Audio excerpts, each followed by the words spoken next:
Good morning, students. I Swati Pandey, faculty in EX department. आज का हमारा जो टॉपिक है वो हम लोग ट्रांसफॉर्मर के न्यूमेरिकल्स कर रहे थे open circuit and short circuit test के ऊपर. तो let us start with the numerical on OCSC टेस्ट. So here you can see on the screen a one numerical is showing here.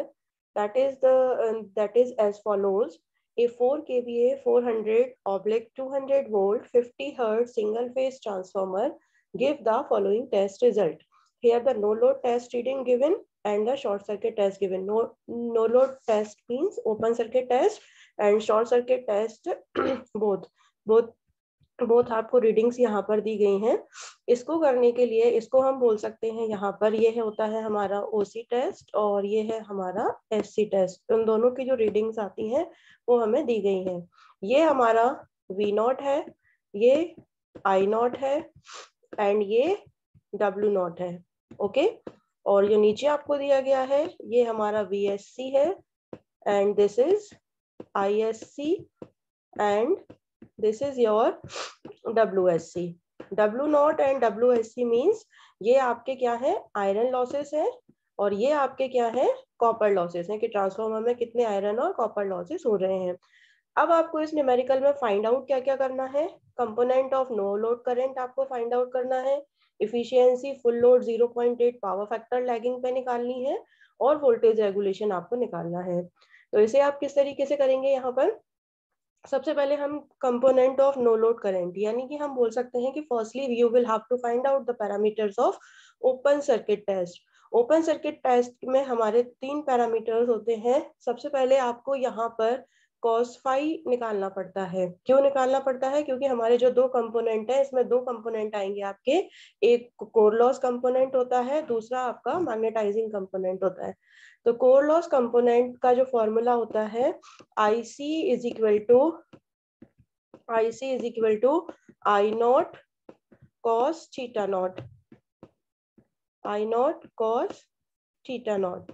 और I5 मैग्नेटाइजिंग कंपोनेंट होता है, इसका formula होता है I5 is equal to I0 sin theta naught, I0 sin theta naught. अब आप यहाँ पर देख रहे हैं कि I0 की तो वैल्यू आपके पास है but you have not the value of cos and sin. So firstly you will have to find out the value of cos theta. तो cos थीटा की वैल्यू को फाइंड आउट करने के लिए मैंने आपको फॉर्मूला बताया हुआ है कि cos theta naught is equal to हमारा होता है W0 अपॉन V0 I0. ये फॉर्मूला होता है हमारा. यहाँ पर आपने देखा स्क्रीन पे कि W0 V0 I0 है ना.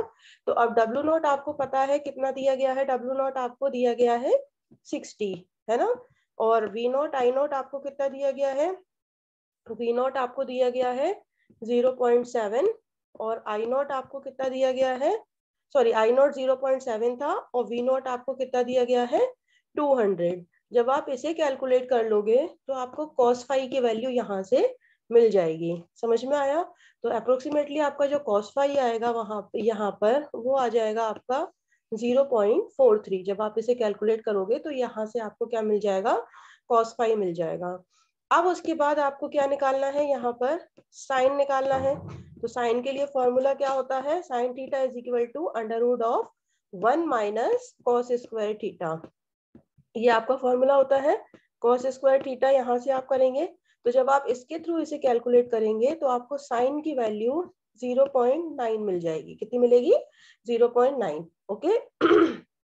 तो ये आपकी, उसके बाद आप ये दोनों वैल्यू इस फॉर्मूले में रख दीजिएगा. एक IC भी निकल आएगा आपका और I5 निकल आएगा. ये दोनों आंसर आपको यहाँ से मिल जाएंगे, IC का और I5 का. तो ये आपका फर्स्ट पॉइंट यहाँ पर सॉल्व हो गया, component of no load current. Okay. Next आपको निकालना है यहाँ पर इफिशियंसी. इफिशियंसी के लिए फॉर्मूला मैंने आपको लिखवाया हुआ है.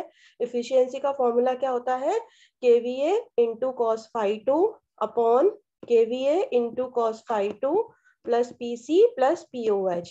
ये इसका फॉर्मूला होता है. यहाँ पर मैं लिख भी रही हूँ, आप देख सकते हैं. KVA इंटू cos phi 2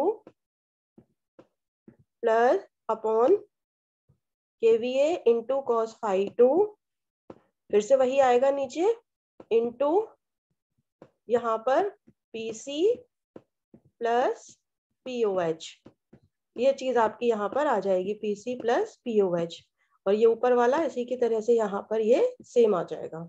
ठीक है, आपको इस फॉर्मूले में वैल्यू रखनी है। अब आपको KVA आपको दिया गया है कि 4 KVA का ट्रांसफॉर्मर है, तो KVA की जगह पर आप कितना कर देंगे, 4K हटाएंगे तो इनटू में क्या हो जाएगा हमारा 1000, यहाँ पर ये 1000 मिलेगा आपको, है ना, इनटू cos phi2। तो cos आपको ऑलरेडी दिया गया है कि आपको 0.8 पावर फैक्टर पे फाइंड आउट करना है, तो यहाँ पर cos की जगह पे आप कितना लिख दोगे, यहाँ पर 0.8 लिख दीजिएगा, अपॉन नीचे भी पहले KVA इंटू cos phi2 ये सेम है, तो KV4 इंटू 1000 इंटू 0.8 ये आ जाएगा आपका, है ना, प्लस PC प्लस POH यानी कि आयरन लॉसेस और कॉपर लॉसेस। तो एक लॉस आपको दिए गए थे 60 और एक लॉस आपको दिए गए थे 61। तो जब आप इस फॉर्मूले को लगा दोगे यहाँ पर, तो आपकी इफिशियंसी आपको मिल जाएगी कि कितनी इफिशियंसी आ रही है। तो इसे आप कैलकुलेट कर लीजिएगा पूरे को, तो आपका ये सेकंड पॉइंट भी सॉल्व हो गया कि आपको इफिशियंसी मिल गई ट्रांसफॉर्मर की। ओके, नेक्स्ट आपको क्या निकालना है, वोल्टेज रेगुलेशन, है ना। तो वोल्टेज रेगुलेशन निकालने के लिए भी मैंने आपको फॉर्मूला लिखवाया हुआ है। वोल्टेज रेगुलेशन का फॉर्मूला क्या होता है आपका वोल्टेज रेगुलेशन के लिए मैंने आपको लिखवाया था E2 माइनस V2, है ना, अपॉन E2 इंटू 100, ये वोल्टेज रेगुलेशन का फॉर्मूला होता है।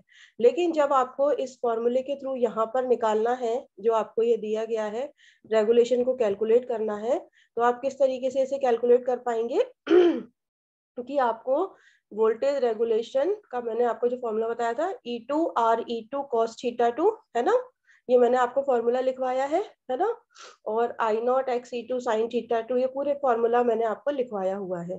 तो उस फॉर्मूले में जैसे ही आप वैल्यू रखेंगे तो आपको क्या मिल जाएगा, वोल्टेज रेगुलेशन मिल जाएगा यहाँ से। ओके, समझ में आ रहा है। तो अब आपको वोल्टेज रेगुलेशन का ये देखिए मैं यहाँ पर लिख रही हूँ फॉर्मूला, इस फॉर्मूले में बस वैल्यू रखनी है। ये है आपका I2 R E2 cos θ2 plus I2 x E2 sin θ2 upon E2 इस फॉर्मूले में वैल्यू रखना है। अब आप RE2 बोल दीजिए या RSC बोल दीजिए, बात एक ही है। तो मैंने आपको 3 फॉर्मूले लिखवाए हैं, जिसमें आपको ZSC, VSC और ISC कैलकुलेट करने के लिए मैंने आपको 3 फॉर्मूले बताए हैं। तो उन तीनों फॉर्मूले में आप वैल्यू रखिएगा, तो आपको ये तीनों चीजें मिलेंगी। बस आपको यहाँ पर R दिया गया है, RE2, है ना, तो वहां पर आप R की वैल्यू रख दीजिएगा, X की जगह पर X की वैल्यू रख दीजिएगा और V की जगह पर V की वैल्यू रख दीजिएगा। सारे आंसर्स आपको यहाँ पर मिल जाएंगे, ठीक है ना। अगर आपको फिर भी कोई डाउट है तो आप मुझसे पूछ सकते हैं, है ना। बस इसमें आपको ध्यान क्या देना है कि जहां पर आपको cos थीटा दिया गया है, cos थीटा की जगह पर आपको ये जो cos थीटा इस फॉर्मूले में यहाँ पर जो दिया गया है, इसकी जगह पे आप कितना लिखेंगे, 0.8। और जब cos 0.8 है, जैसे कि आपकी जो वैल्यू है cos theta not cos theta 2, इसकी वैल्यू आपको दी गई है 0.8, है ना। तो यहाँ से आपको साइन भी निकालना पड़ेगा। साइन के लिए आप फिर से वही फॉर्मूला लगाएंगे कि sine theta is equal to √1 minus cos square theta, ये फॉर्मूला आप लगा दीजिएगा। तो यहाँ से आपको क्या मिल जाएगा, इसकी वैल्यू आपको पूरी मिल जाएगी। समझ में आया। और ये जो E2 दिया है वो आपको यहाँ से 400/200 दिया था, तो ये वाला आपका E2 हो जाएगा। पूरे आंसर्स आपको यहाँ से मिल जाएंगे। तो इस तरीके से आप ये ओपन सर्किट और शॉर्ट सर्किट टेस्ट के न्यूमेरिकल को सॉल्व कर सकते हैं, है ना। Okay, thank you so much.